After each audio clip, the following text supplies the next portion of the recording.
to the ruins now. This doesn't look like a shrine.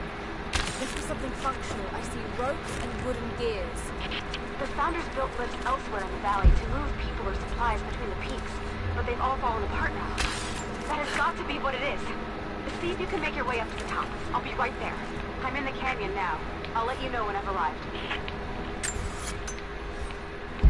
Maybe I can anchor a rope on that pulley.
It is my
Maybe I can connect this to something.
Use one of these ropes to get back up.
to run.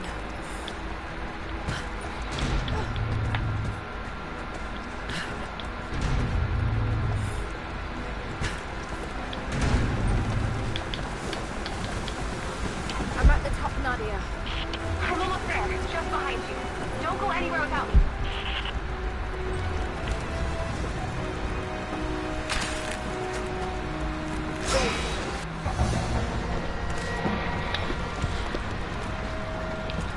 Look at that!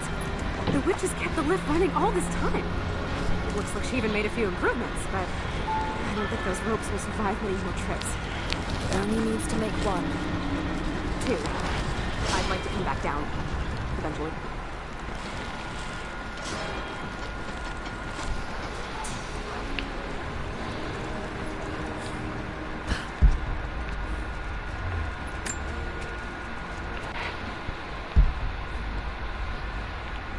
Try pulling that lever over on the platform. Maybe it'll get us moving.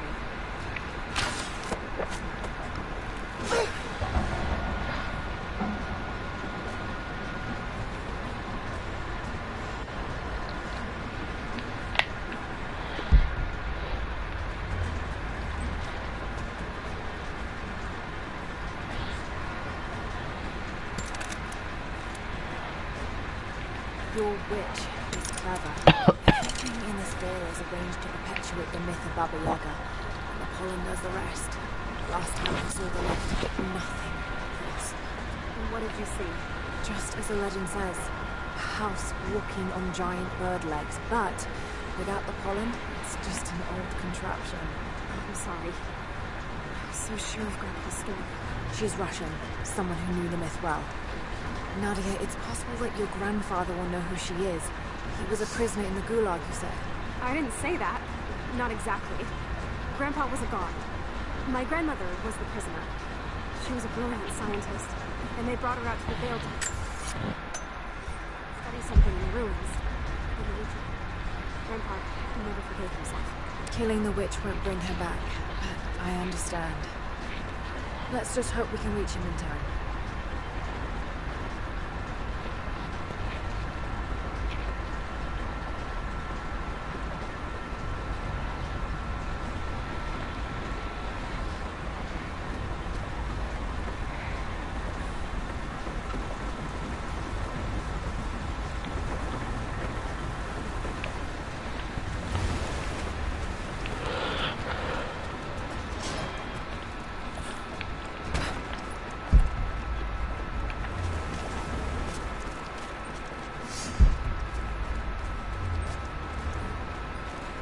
Nadia, come quick! Nadia? How? It's the pollen. Here, let me. Grandpa, can you hear me? I tried. Couldn't save her. I tried. It's okay now. I'll stay with him now. It's time. You only have one more dose remaining. Make it count.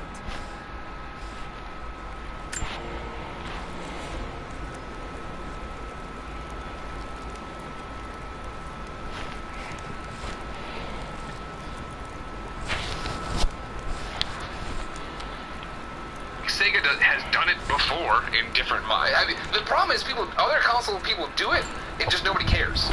You know what I mean? Like, how many times have you seen you go? I had the old joystick that had Pac-Man and Galaga and all these arcade games on it that you plugged in with the composite cables. Like, people do it, just nobody cares as much as they care about Nintendo. Well, I think that is a testament to the domination Nintendo had in the early console market. Sure. If you think about the first 20 years of console gaming, Nintendo was number one. I mean, obviously, Xbox and PlayStation came in to challenge them. PlayStation came in to challenge them first. But, I mean, even through the early PlayStation days, I think Nintendo still had the bulk of the market share. You're forgetting about Sega. Sega was their challenge in a way. Don't worry about that. Okay. Sega Yes, did no. what Nintendo... Don't, Andrea. No, listen, I had a Genesis. I had a Game Gear.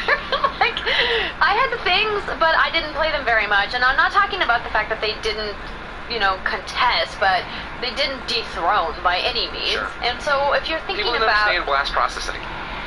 You didn't understand, ladies and gentlemen. Okay, they don't care about understanding it now, obviously.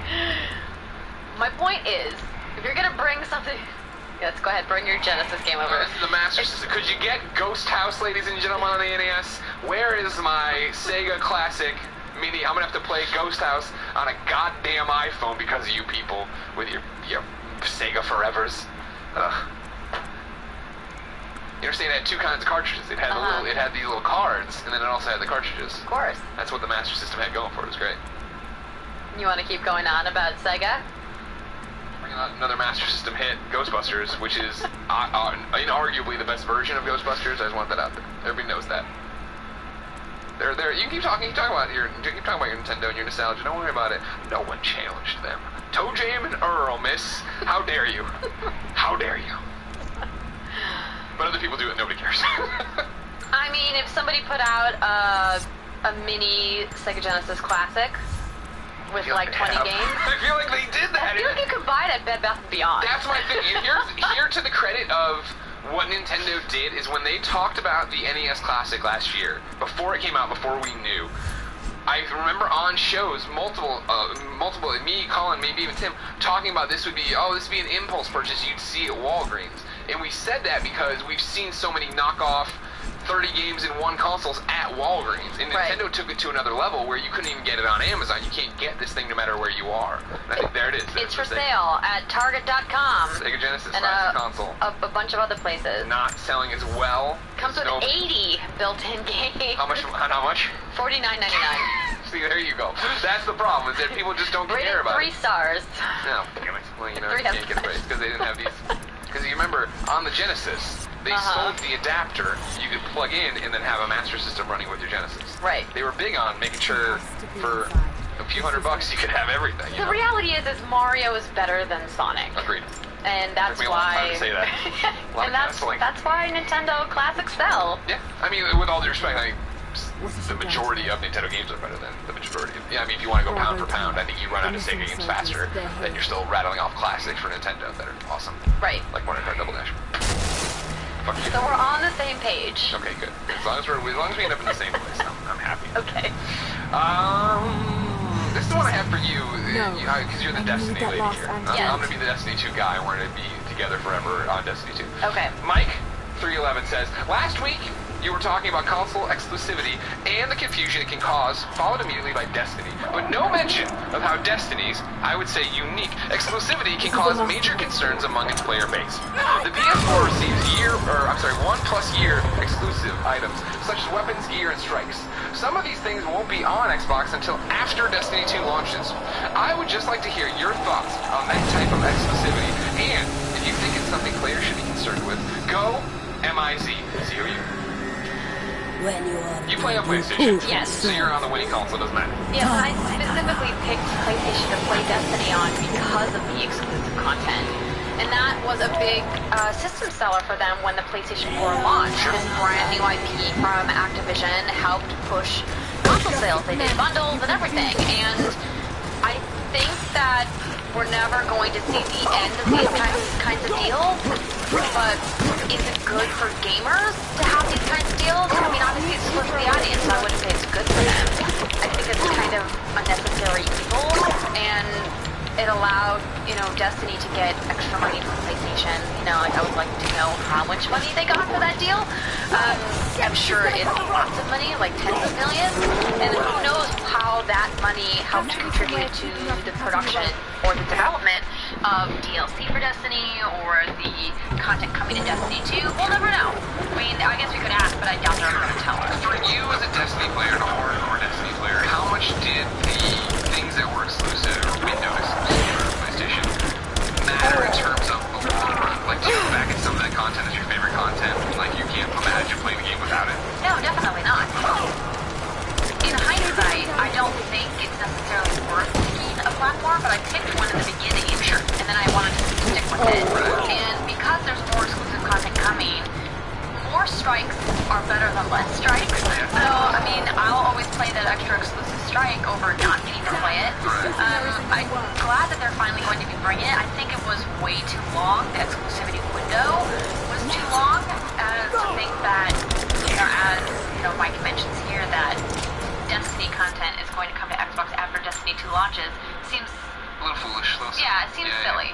And, you know, I don't blame PlayStation for saying, hey, we gave you money, we want exclusivity for this amount of time. I think that's on Activision to push back and say, okay, cool, you get exclusivity for X amount of time, but come on, don't be dicks. Like, We had a Don't Be Dick clause. let's That's walk good. it back a little bit. Yeah. But I don't know how those deals go. To be a fly on the wall. I know, right? A lot of business I understand. That's the thing is, I feel like the trade-off of playing. Well, I bought an Xbox because I want to play with my friends. Then you're out there and you're having fun with your friends. And, like, it sucks that you're not getting the exclusive strength stuff. And I really can't speak to this, right? I think, correct me if I'm wrong, at kindoffunny.com/you're wrong if you don't know the answer, Andrea. But wasn't it the same way with Division, but the opposite, where Division got expansions and stuff early on Xbox? Or am I confusing on something? I'm trying to bring it to a game that I play that has multiplayer elements to it. Did you play Call of Duty? No, but I know that was the one where in Call of Duty everything was windowed. That was really popular at IGN when it was getting windowed on Xbox and there. Right. Let me see if I can find the Division That was when PlayStation's infrastructure Xbox was up. exclusive content. My thing, I guess, it's just because I'm so casual with any multiplayer game I play with the Division, even where it's just like I was just happy to be running the stuff I was running. I don't care that even if it was that I was getting the expansion a month later, that I was getting the month later, if that makes sense. I don't know if that's right. Well, I I'm going to understand tell what you. you said, Destiny people wait. 30 days, yeah. 30 day days, timed okay. exclusive for Xbox One. The first 2 expansions. Gotcha. And so eventually they got there and I enjoyed them, but I don't remember sitting there being like, oh my god. Yeah, 30 days is not too bad. Yeah, I mean, I think reasonable, right? yeah, I would say even 60 days could maybe be considered a reasonable amount of time. When we're talking like 6 to 12 months holding content, especially when it's like DLC content or it's like a smaller piece of content, it doesn't make sense to me.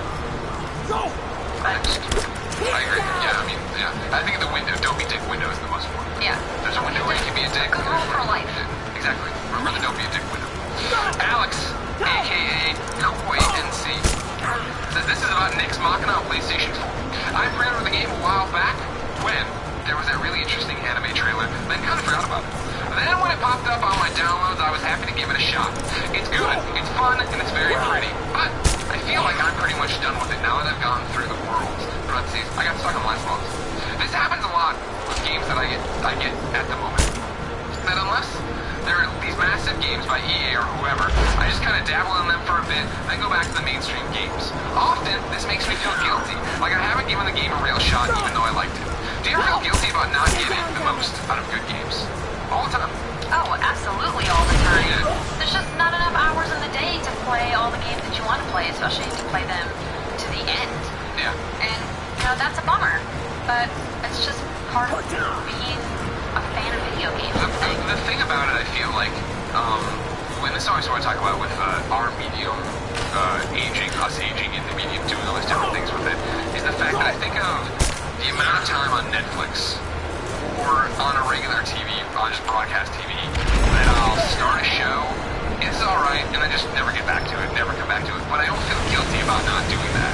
I feel like we still have this idea and mantra and headspace in games that is, if you don't play it to the credits, if you don't invest all 20, 40, 30 hours into this game, you can't talk about it, you don't know what you're saying, and it's just like, that's not where we're at anymore, where I can play a game for a short amount of time, be like, I like the mechanics, I didn't care for the story, or I cared for the story, I didn't like the mechanics, and I got out, because that's not going to change over time. I've played enough to know, or I totally see why people love this game, it's not for me, and I bounce, and I don't sit there then and act like I'm the end-all be-all, information source on Dota or something, but I respect why people like that, and I'm fine with that. Yeah, it's a tough conversation to have. I remember when I guested on an episode of GGTV back in the day, talking about Skyrim and saying what a big fan I was of that game, having put over 300 hours into it, and then people came after me super hard and were like, you don't know what you're talking about, I put over 1,000 hours into that game, how dare you try to pretend like you're a bigger fan than me, and I was like, whoa, I never said that it was a contest between who's a bigger fan. I'm just saying I'm a fan. Yeah. I put a lot of hours of my life into a single game. And that's awesome that you found more time in your life to spend on that one game. I can't think of a single game in my entire life that I have had the luxury of putting 1,000 hours into. Sure. I mean, and that, obviously is one of the drawbacks of what we do. But that being said, I agree with you. I don't think you need to get to the end of the game to be able to speak about the game, to speak about your experience with the game. Yeah. And especially now when we're in an era where games are getting longer and longer and longer. I mean, when you're talking about an average game taking 20 to 30 hours to finish, and the average movie being like 90 to 120 minutes, there's just no comparison. Yeah, and like you bring up a great point, it's just a pissing contest. Where, you know what I mean, no matter what you say, no matter what, there's always somebody who's a bigger fan who does more than you or does all these different things. And that's why everything I always do, I try that. When the asterisks there for people, I'm like, I understand that, you know what I mean? Don't get me wrong. Like when I talk about DC Universe Online, I'm always like, I put, 700 hours in. Didn't do, you know what I mean? Like that, and that's weird to say that, and I didn't even see tons of what the game has to offer, even more now, you know what I mean? It's like, I get that and I respect the people who've gone and done more than that, but it's not ever you're trying to rile somebody up, right? By how I played 300 hours of Skyrim, so this is my opinion. Well, your opinion's wrong. Well, that's not true either. I'll just go ahead and say that everyone's a bigger fan than me. You can be the bigger fan. You win. Congratulations, you did it. Andrea, I'm gonna jump out of order here and go to trophy time. Okay. Because I put out a question here that's related to you. Yes. I think we're talking a little bit about it, so I might as well bring it. Sure. Grant went over to kindafunny.com/KFGD just like you can to be part of the show and said, I have a question that I think the busiest lady in the business could answer. What's the deal with public people in the games industry, parentheses, developers, executives, journalists, etc., making their PSN trophies private? I get turning off the option to receive friend requests, but why not let people see the games you've played and if you have any platinum trophies? I personally love seeing the difference in platinums between myself and Greg. He currently has 23 more than me, and he has a frowny face. And I would love to do that with the other people whose work I enjoy. Is it because of hiding some unreleased game from the general public, or some other reason? Love the new show. Thank you, Grant. P.S. I love you, XOXO. So it's a combination, and thank you for your question, Grant. There are many times when we get early code that we are required for our NDA agreements to turn the trophies off, and a lot of times many of us probably just forget to turn them back on. That's a really simple explanation. For me personally, I turn my trophies private because of harassment. I have been harassed via the message system and on Twitter and a variety of other places in the online space for the trophies that I have or for the trophies that I don't have. And games are fun for me. Games are my escape, and I don't need to deal with that. And so in order for me to eliminate that altogether, I just make them private. And I'm happy to talk about them on shows or podcasts or my guest appearances in other places, but I just don't need that extra, beef in my life. Like I said, if you want to win the trophy race, you won. I lost. That's okay. I just don't have the time to argue with you about it. That was, we talked about this in the kitchen beforehand. When I pulled the question, that was already what I assumed the reason. Not even the harassment for you, but everyone as a whole, of why, I don't even know if, when Adam Boyce was there, I don't even know if his trophies are hidden, you know what I mean? Or I guess now Sean Layton or something to that effect. Why you hide your trophies and stuff? Because, with all due respect, you guys, and us to an extent, I assume, on most of these things, maybe not Adam, but on a corporate executive level, on a spokesperson level, people are looking to tear you apart every fucking day. And so, what's the easiest way to erode? Does everyone think Sean Layton has 100 platinum trophies? No, for sure he does. It's remember when I was taken aback in a fun way that you had no platinums back in the day, and I set up Hannah Montana on PS3 to platinum, right? It's that thing of these people have lives and really important business jobs that have them going across the globe. I understand why they're not sitting there putting in all the work to get the platinum in Uncharted 4. They played Uncharted 4, they're happy, they know what Uncharted 4 is, they can talk about it, maybe. And if maybe they played a little bit of Uncharted 4 and feel like that's enough to talk about it, and they've seen it in so many presentations and know the story and all these different things. I totally get why you would do that if you're on that side of the industry. And then on the games journo side, in quotes from Black Mirror Term Enthusiast Press, I would understand turning it off if you aren't out there and aren't, it'd be similar to if I was trying to talk about Xbox, but everybody kept shitting on me because I had no Xbox achievement, and I wasn't just Greg Miller, and obviously on PlayStation for a decade. There's such a give and take to it, and the fact that I'm so open, on my office is all I have, right? So, I'll tell you when I'm talking about a game if I didn't do whatever, I didn't do this, because, I want to get the information out. Also, I'm now working Kind of Funny. Nobody's coming for me like they were at IGN. People at IGN are trying to get sniped all the time, character assassination all the time. Well, another thing to take into consideration is that PlayStation doesn't allow you to change your PSN ID. And I have changed my PSN ID 3 times now, and so, any trophies that I had in my previous profiles are gone. And I don't get to have them anymore. And also, Oh, I see what you're saying. yeah, because You remade your name. right, Okay. I started a brand new profile. You're inside the scoop. How to change your PSN. No. I had to start over. Yeah. And lots of hours with that I just don't feel obligated or motivated to go and hunt down trophies for. Destiny being a perfect example. There are many trophies in Destiny that I just never got because I didn't feel like chasing them down. Like the Flawless Raider trophy. I just never was able to get my group together enough for us to do it. We can easily do it now if we went back and tried to get that trophy, but it wasn't such an important like checkbox item for me that I needed to do it, and that's why I took 100%, and it makes sense. I think especially like if times were different, like if I started at IGN now, right, and I was in PlayStation Week, that's what I was covering, doing all those different things, I would maybe think about hiding it all, because if I'm going to try to talk about a little bit of everything, I'm only going to play a little bit of everything, and I don't think, again, for me personally, like we talked about it, and clearly you watch the content, so you connect with it, I don't think you need to play an entire game to be like, that game's good, that game's bad, I know, you know what I mean? You can get it from a few hours in it, but if something that wants to, now it gets to be a tricky balance where if you're going to come out and lie, and say, oh, I totally beat that game, and like your achievements or trophies blow that up, that's a different story. I'm not saying. I mean, why would you bother doing that? I'll tell you about that. That's a waste of time. I'll tell you about that later. But yeah, that's how it is. Don't split it. Remember, ladies and gentlemen, if we're wrong about everything or anything, go to kindoffunny.com/youarewrong. Can you start pulling that up? I'm pulling it up right now. What a good co-host. While you're on that, I'm going to tell you who you're squadding up with today. Mike asked a question earlier, and Mike's back. He wants to squad up with you on Xbox to play Destiny 2. I moved over to Xbox. I'm a PS4 broke and need to play people to play Destiny 2 with. Mike's name? Shotgun Opera 311. Shotgun Opera 311. It's all spelled out the way it sounds. So, go do that and talk about 311 albums with him. Stay down, I remember another guy who liked 311. What you got for me? Okay, so here's what I got. From or MKFGD is live on Google Play as of Friday. Yeah! You can get it there. Go rate it, subscribe to it, do all that stuff. If you have an Android like Kevin over there. Amazon UK pre-orders for the SNES Classic are currently sold out. God damn. Surprising to no one. The SNES Classic controller cables are 5 feet in length. That seems more The reasonable. Classic were 2 or 3 feet, excuse me. This is from Jason Schreier's Twitter status. The next one from Capital Spec again. PS4 has cumulatively sold through more than 60.4 million units. Yes, that is what I said. He thought that I accidentally said 64. I maybe just said it fast. 60.4. I got it too. So just for everyone's clarification. In the from Starkey, in the Nintendo versus PlayStation sales debate, the Wii was held up as the top-selling console that nobody could beat, with 101 million units sold, but the PlayStation 2 is 155 million, or even the 102 million units of the original PlayStation outsold it. Maybe your context was something outselling the Wii since it launched, but I just wanted to clarify.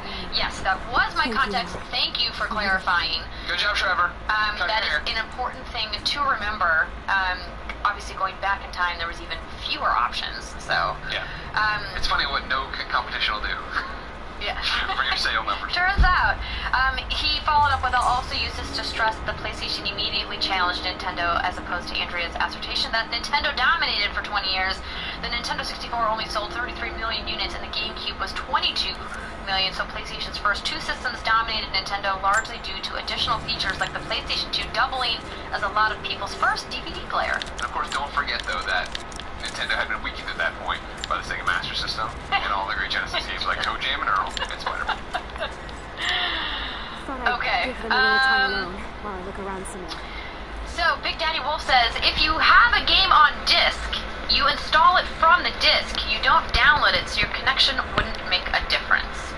Well, I was talking about day one patches still. Yes, that's what I was also referring to. I'm already sucking it up that I'm downloading a game, so my day one patch isn't going to be there or whatever. But I understand what you're saying. I mean, we've seen some pretty hefty day one patches. The next one from Mr. Bento Box. Days Gone behind closed door demo showed a different way of approaching the same segment from the conference demo, but it was being played by the developers. There was no hands-on. Ben, shut the fuck up. That wasn't the argument. It was saying, did you get hands-on? No, the different thing. It's also very possible that the person that I spoke to framed their experience in such a way that it made it seem like they had hands-on. You're telling me Jeff Keighley himself lied to you, Andrea? That's probably true. Oh, I just dropped my shoe. Let's see here. Strife E says, for Destiny content, the Taken King PS4 content isn't out yet. By the time Xbox does get it, it will be 2 years and 1 month since its original release. That is definitely in the window if you way were a too dick. long. You were a dick for that. Yeah. Also, the big problem is when a gun that is good, like Hawkmoon, and was so cool on PlayStation 4. Also, the big problem is when a gun is good like Hawkmoon and was so cool on the PlayStation 4. By the time it got to Xbox, it was needed to be nerfed. It was needed to nerf. I'm trying to, like, get the moment. Yeah, grammar together. Yeah, by the time I got to Xbox, it had been nerfed. Gotcha. Exactly. They knew. So people felt like they missed out on the original OP exotic weapon because they nerfed it. Okay.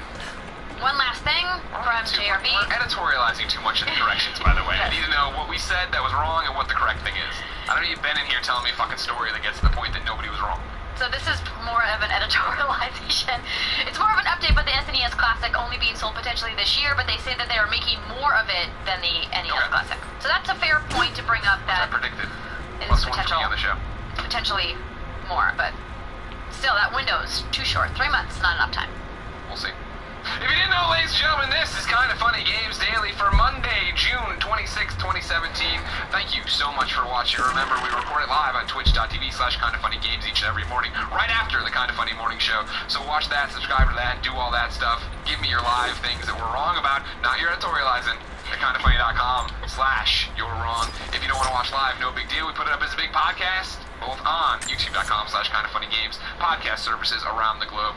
We could really use your subscription and rating for both those platforms, even if you don't plan to ever go back to the one you're not using. You gotta be using one of them, I assume, in some fashion. Andrea, of course, is from What's Good Games. Yes. Go support her. Yes, what's please the do. next thing for you on the docket? Well, we are, the girls are coming into town this week. Ooh. So we're going to be doing two of our Patreon exclusive live streams on Thursday, one of which is our happy hour Q&A, where we'll be drinking whiskey and maybe some champagne. Not together, but some of us enjoy wine, some of us enjoy whiskey. I personally enjoy both, so maybe I'll double fist. So if you guys want to get in on that, you have to be a patron. So that's patreon.com/whatsgoodgames. And we'll be taping a special episode that's going up next week of the podcast. So it's very exciting. I don't want to give away too many details. Don't do it. Keep them waiting. Please keep up with us. We talk about cool stuff, just like we talk about cool stuff here. Hell yeah. Andrew will be back on Wednesday. Tomorrow it'll be Tim. Remember, I need you to be part of the show, so go to kindoffunny.com/KFGD. Give me your questions, your PSN names, your Xbox names, segments you'd like to see return, and general feedback. And until next time, no. It's been our pleasure to serve you.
Ooh.